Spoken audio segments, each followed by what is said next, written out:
Cinema ఇండస్ట్రీలోకి ఎంతోమంది వస్తూ ఉంటారు, వెళ్తూ ఉంటారు. కానీ హీరోయిన్స్లలో మాత్రం ఎంతోమంది పెద్ద కళలు పెట్టుకొని అరే ఖచ్చితంగా నేను హీరోయిన్ అవ్వాలి, అట్లీస్ట్ నాకు మంచి పాత్రలు వస్తే చాలు, ఆ పాత్రకి తగిన గుర్తింపు ఉంటే చాలు అని అనుకునే అమ్మాయిలు ఎంతోమంది ఉన్నారు. ఒకప్పుడు చూసుకుంటే చాలామంది అమ్మాయిలు కొంచెం వెనకాడేవాళ్ళు, కానీ ఇప్పుడు చూసుకుంటే బోల్డ్ యాక్టింగ్తోని అలాగే ఎలాంటి రెస్ట్రిక్షన్స్ లేకుండా చాలామంది అమ్మాయిలు ముందుకు రావడానికి అయితే ప్రయత్నిస్తున్నారు. అందులో గాయత్రి గుప్తా ఒకరు.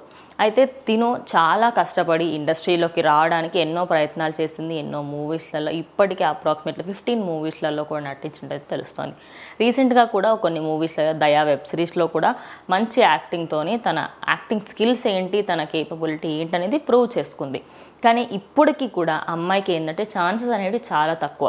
ఒకప్పుడు బిగ్ బాస్ సీజన్ని కూడా బ్యాన్ చేయాలి, అసలు ఈ బిగ్ బాస్ సీజన్సే ఉండకూడదు, అసలు ఈ బిగ్ బాస్ ఎందుకు, ఒక మనిషిని కించపరిచే విధంగా ఈ బిగ్ బాస్ షోస్ ఎందుకు అని వేరే కంట్రీస్లలో కూడా తను ఫ్లెక్సీలు పట్టుకొని చూపించడం వల్ల తను ఓవరాల్ వరల్డ్ మొత్తంలో ఒక చిన్న ఫేమస్ అనే విధంగానే చెప్పుకోవచ్చు.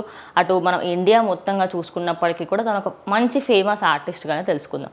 కానీ ఈమె చేసిన ప్రతి మూవీలో కూడా మంచి క్యారెక్టర్ ఉన్నప్పటికీ కూడా ఆమెకి స్కోప్ అనేది ఎక్కువ ఉండకపోయేది. నెక్స్ట్ మూవీ కోసం చాలా డేస్ వెయిట్ చేసేది. రీసెంట్గా జరిగిన ఒక ఇంటర్వ్యూలో ఒక విషయం గురించి తను ఒక క్లారిటీ ఇచ్చిందన్నమాట, క్యాస్టింగ్ కౌచ్ గురించి.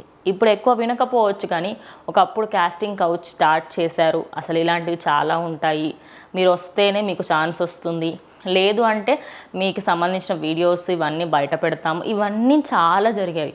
అసలు ఈ క్యాస్టింగ్ కోచ్కి సంబంధించి చూసుకుంటే శ్రీరెడ్డి ఇప్పటికీ కూడా తన వీడియో మనము చూస్తూ ఉంటే ఒకప్పుడు ఒక ఒక 5-6 ఇయర్స్ బ్యాక్ అనుకోవచ్చు, తను ఒక స్టూడియో ముందు కూర్చొని నాకు ఇలా చేశారు, నాకు ఇలాంటివన్నీ దానికి సంబంధించి నాకు డీటెయిల్స్ కావాలి అని చెప్పేసి తను నగ్నంగా కూర్చోవడం కూడా జరిగింది. అయితే ఇప్పుడు ప్రజెంట్ నిజం చెప్పాలంటే అసలు ఈ క్యాస్టింగ్ కౌచ్కి సంబంధించి ఇదంతా స్టార్ట్ చేసిందంటే గాయత్రి గుప్తా అని చెప్పుకోవచ్చు. ఫస్ట్లో తను మాట్లాడి ఇలాంటివన్నీ జరగకూడదు, ఇలాంటివన్నీ జరగడం వల్లనే ఫిలిం ఇండస్ట్రీ పైన బ్యాడ్ నేమ్ ఉంది అనే విషయాలు వినిపిస్తున్నాయి. కానీ నిజం చెప్పాలంటే క్యాస్టింగ్ కౌచ్లో కొంతమంది నిజంగానే వాళ్ళకి ఇష్టం ఉండి వెళ్తారంట.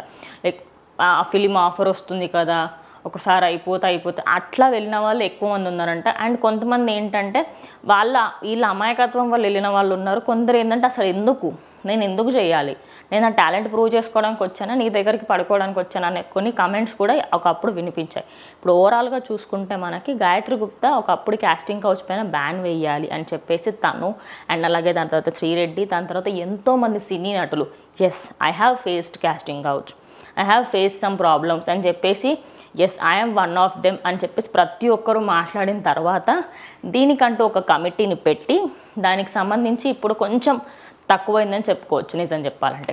సో ఓవరాల్గా చూసుకుంటే మరి గాయత్రి గుప్తా గారు రీసెంట్గా జరిగిన ఇంటర్వ్యూలో చెప్పిన విషయం అయితే ఇవన్నీ ఆగిపోవాలి, నేను కూడా ఒకప్పుడు ఫేస్ చేశాను, ఆఫర్ ఇస్తానని చెప్తారు, ఆఫర్ ఇవ్వకుండా మనల్ని వాడుకొని వదిలేస్తారు అని చెప్పేసి. సో ఇలాంటి వీడియోస్ కోసం సబ్స్క్రైబ్ టు ఛానల్.